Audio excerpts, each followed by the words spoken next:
Hello, j'espère que tu vas bien et bienvenue dans cette nouvelle vidéo.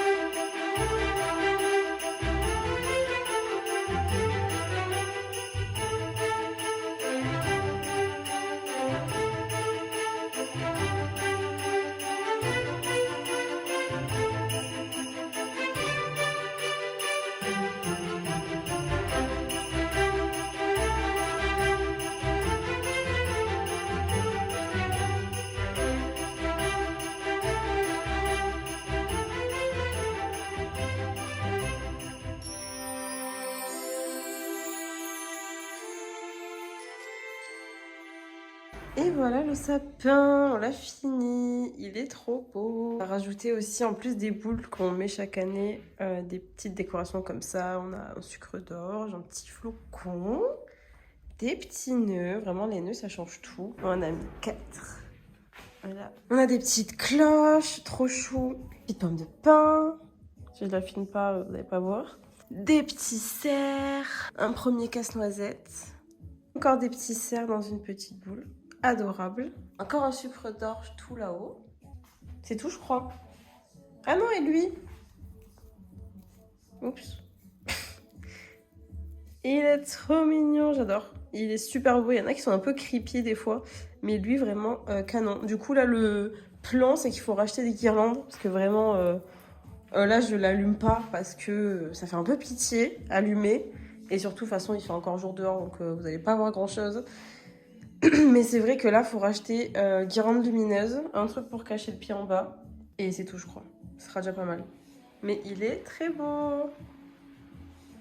Je suis super contente de te retrouver dans cette vidéo. Je vais essayer de faire en sorte qu'elle ne sorte encore pas trop tard pour prendre ce rythme sur YouTube qui, au final, me plaît beaucoup et qui a l'air de vous plaire aussi. Donc déjà, merci. Dans les clips juste avant, vous avez dû voir, je vous ai inséré des clips de quand on faisait le sapin. J'ai trouvé ça cool de vous montrer. Je pense qu'il y aura encore un petit peu de contenu de Noël parce que j'aime bien faire ça, ça vous plaît. Cet après-midi, je vais me poser un café. Je vais essayer de vous filmer ça et de ne pas perdre les rushs comme la dernière fois. Hein, voilà, si vous savez, vous savez. Donc, je pars tout de suite. Je suis un petit peu à la bourre. Je voulais partir il y a 10 minutes. Donc, je me suis dit, bon, quitte à être en retard, autant être toujours à la maison et filmer un peu et faire du contenu. Écoutez. Donc voilà, là je m'en vais, j'ai pris mon ordi, je vais aller travailler dans un café, je vais me poser. Pourquoi je vais travailler dans un café et je reste pas chez moi? Déjà, première raison, parce qu'il fait super beau. Et avant que je me fasse rouler dessus par la dépression saisonnière, je tiens vraiment à profiter du soleil. Parce que vraiment, il fait super beau, super chaud. Je pense que ça va faire du bien au moral, du coup je vais me poser en terrasse. Qu'est-ce que j'allais dire? Oui, et j'ai plein de travail, j'ai un programme à faire, un cas cliente qui est assez complexe à travailler, donc j'ai envie d'être focus et de pas être chez moi, j'ai vraiment envie d'être concentrée pour faire ça. Un plan alimentaire, un programme, je l'ai dit, et continuer le contenu pour avoir du contenu en avance pour mes vacances de Noël. Voilà, bref, j'arrête de parler, je m'en vais.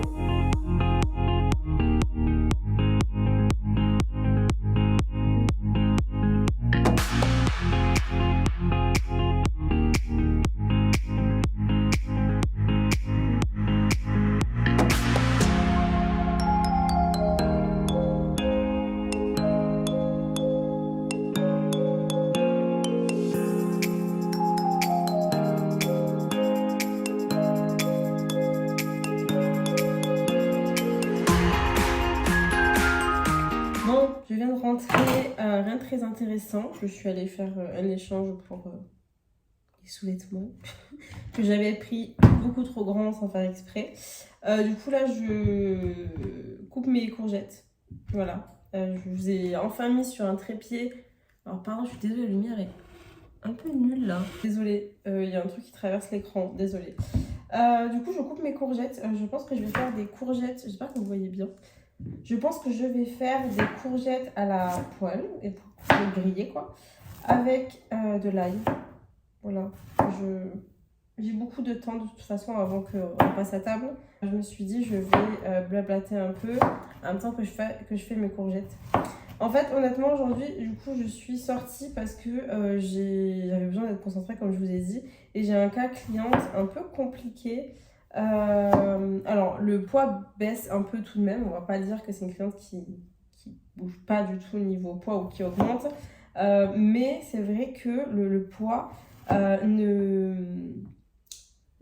n'est pas significatif des cycles et des phases dans lesquelles on est en fait dans le suivi. Ça arrive souvent, c'est ok, c'est pas grave du tout, c'est super courant, voilà, on perd pas tous du poids à la même vitesse, on perd pas tous du poids avec les mêmes choses, voilà, il y a des personnes sur qui certains cycles fonctionnent très bien et il y en a d'autres pour qui ça fonctionne pas du tout.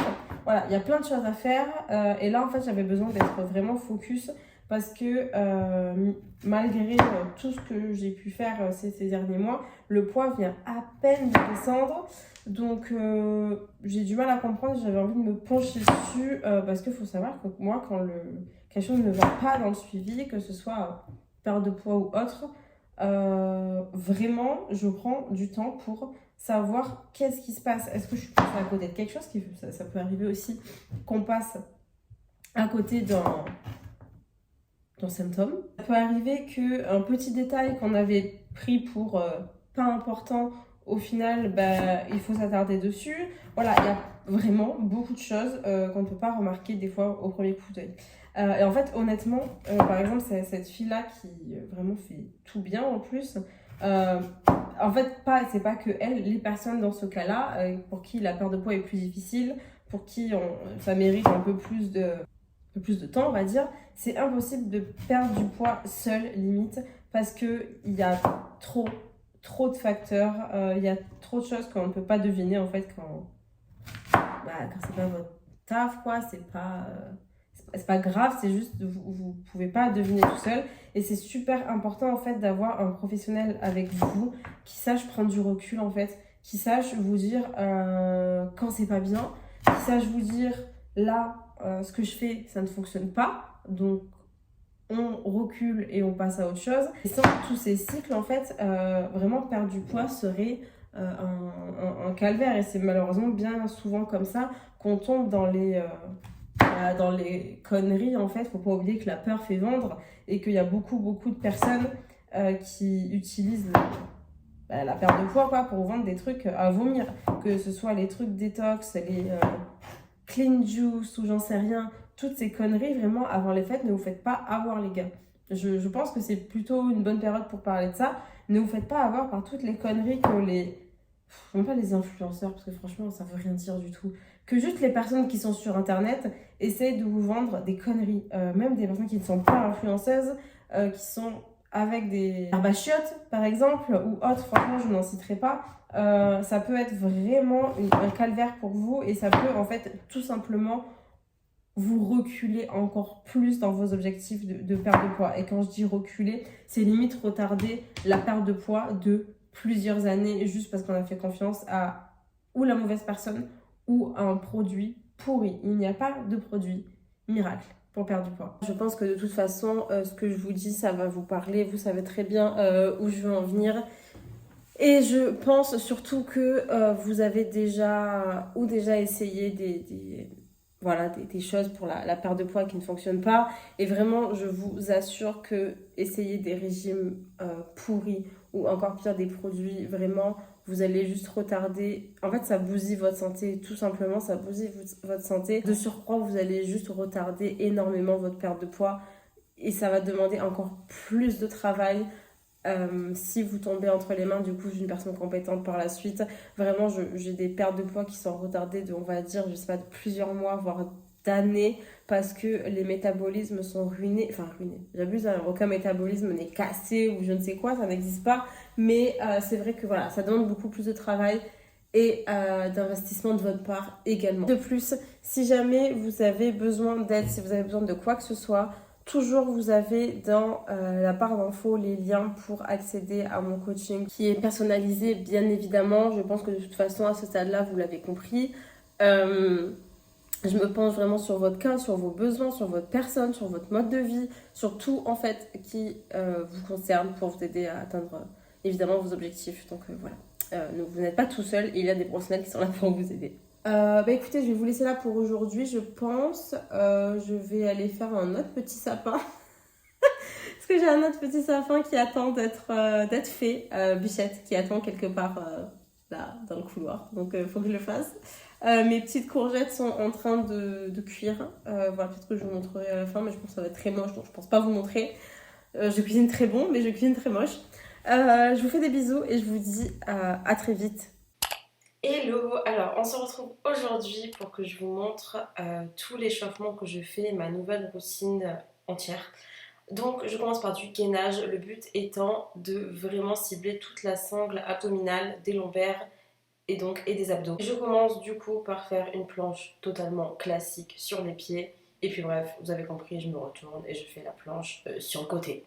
Je vais pas m'éterniser dessus, je pense que vous avez compris. Ensuite, bon, je déteste cette machine chez Basic Fit, elle est horrible. Je suis extrêmement petite et vraiment, si tu fais pas 1m60, tu peux pas bien utiliser cette machine. Mais bon, bref, c'est pas grave, on fait avec ce qu'on a. C'est pas grave. Du coup, je travaille mes lombaires déjà au poids du corps. Je fais des extensions de buste pour commencer à cibler mes lombaires. Si t'as pas suivi, en gros, j'ai un problème à mon disque autour du sacrum et à mes dernières vertèbres lombaires. Du coup, si je suis pas extrêmement bien échauffée, mes entraînements en fait participent au glissement, on va dire, de ce disque-là. Du coup, je n'ai que intérêt à bien m'échauffer. Donc, comme tu as vu, je commence au poids du corps et ensuite je prends une balle lestée, donc entre 5 et 8 kilos à peu près. Ça dépend ce qu'il y a. Ça dépend aussi de ma forme. Il me semble que ce jour-là, j'étais pas archi en forme. Entre le fait que j'étais un peu ballonnée et que j'étais pas super à l'aise avec mon dos. Du coup, ça dépend énormément aussi de la forme et à quel point je suis confiante avec mes lombaires sur mes entraînements. Et c'est pour ça que j'adapte énormément. Alors, pour cet exo, du coup, je fais le hip thrust à la Smith.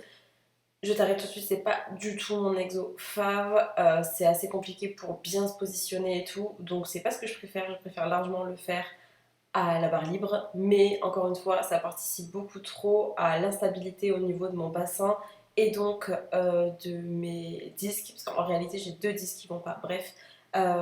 C'est pour ça que j'ai extrêmement intérêt à faire en sorte que mes exos soient bien stables, que je sois bien positionnée et qu'il n'y ait pas d'instabilité qui se crée. Donc je le fais à la Smith.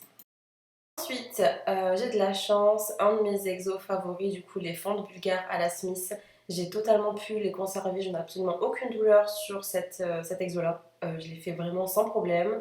Je peux charger, j'arrive vraiment à être stable, à ressentir aucune douleur. Parce que ça m'arrive que la douleur descende sur le haut de ma fesse, on va dire, et en fait à partir de là, je dois absolument arrêter mes exos. Donc c'est vraiment pas une partie de plaisir. Mais sur cet exo-là, je suis trop contente, j'ai pu le conserver. J'ai vraiment de bons ressentis, donc vraiment je le mets dans toutes mes séances fessiers. Donc voilà, je suis très contente, celui-là j'ai pu le conserver. Encore un de mes exos favoris, les deadlift à l'haltère, vraiment j'adore. Celui-là ça dépend vraiment de ma forme, un peu comme je vous disais avec le banc lombaire juste avant, ça dépend vraiment comment je me sens confiante avec mon dos et tout. C'est vraiment pas quelque chose que je fais tout le temps. J'essaie de le faire au max parce que j'ai des merveilleux ressentis. Là aujourd'hui encore une fois c'était un peu compliqué. Je suis ballonnée d'ailleurs, ça se voit sur la vidéo. C'est cadeau, on s'en fiche, ça arrive à tout le monde. Je vous ai mis une autre vidéo juste après pour que vous voyez aussi d'un autre angle le mouvement. Donc voilà, vraiment c'est pas spécialement un exo que j'arrive à intégrer tout le temps, mais depuis que j'ai cette routine là ça va beaucoup mieux et ça va faire un mois que je peux le faire à toutes mes séances et que ça se passe extrêmement mieux. D'ailleurs j'ai beaucoup moins de douleur, que ce soit sur la fin de mes entraînements, après mes entraînements ou le lendemain, donc vraiment je suis archi contente.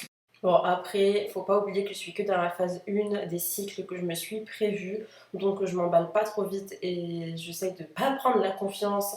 Je dépasse pas, comme je l'ai dit dans la vidéo juste avant, 32 ou 35 kilos pour le deadlift. Donc voilà, mais c'est déjà bien, je suis contente. Voilà, je vais vous laisser là pour aujourd'hui. J'ai fini sur du leg extension et un autre exo que j'ai pas pu filmer mais qui était pas très intéressant.